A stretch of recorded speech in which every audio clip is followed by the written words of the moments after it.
हितोपदेश की कथा।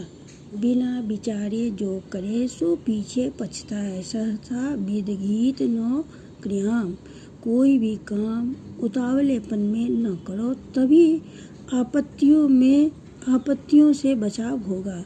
उज्जयिनी नगरी में माधव नाम का एक ब्राह्मण रहता था। एक दिन उसकी पत्नी पति से बच्चे की रक्षा के लिए कहकर स्वयं स्नान करने चली गई। वह पुत्र के पास बैठा उसकी देख रेख कर रहा था कि उसके लिए कहीं से भोजन का निमंत्रण आ गया। बेचारा माधव विचार में पड़ गया, यदि जाता हूँ तो बालक की रक्षा कौन करेगा? यदि नहीं जाता तो यजमान अवश्य ही किसी दूसरे ब्राह्मण को बुला लेगा। यजमान को आसन देकर वो घूम फिर कर विचार करने लगा। बहुत विचार करने के उपरांत उसे एक युक्ति सूझी।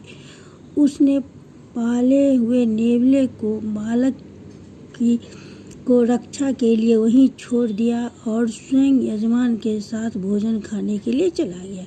ब्राह्मण के जाने के पश्चात एक सर्प बिल में से निकला और शिशु की ओर फन उठाकर देखने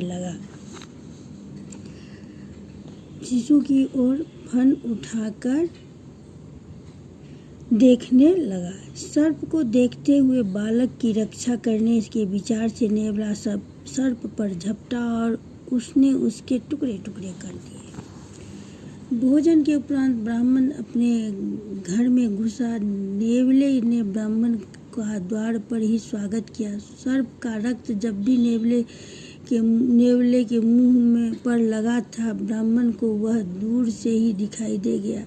उसने समझा कि नेवले ने पुत्र को खा लिया।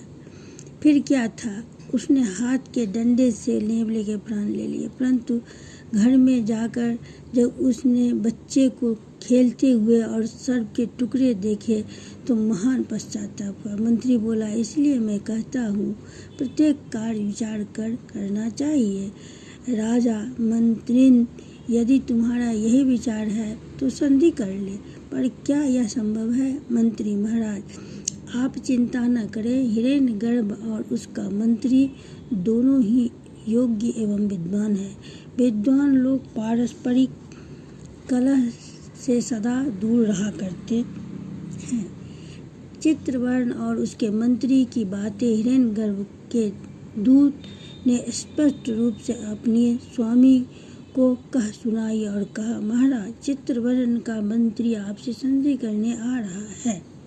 हिरण्यगर्भ को कुछ शंका हुई, क्योंकि शत्रु की नीति का कुछ भी पता चलाना बहुत कठिन होता है। शत्रु संधि के बहाने ही नाश कर दिया करते हैं। परंतु मंत्री चक्रवाक ने हिरण्यगर्भ को समझाया। हिरण्यगर्भ ने अपने मंत्री समेत चित्रवर्ण के मंत्री का स्वागत किया। दोनों पक्षों ने धर्म की प्रतीक्षा करके परस्पर संधि कर ली। विष्णु शर्मा बोले, राजपुत्रों, मैंने तुम्हें संधि नीति भी सुना दी। अब आप लोग और क्या सुनना चाहते हैं?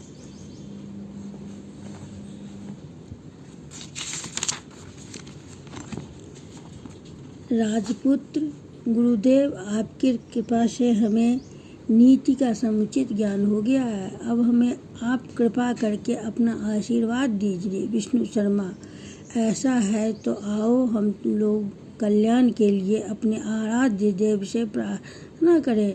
तदंतर तुम अपने राज्य में जाकर अपनी प्रजा का पालन पोषण करो।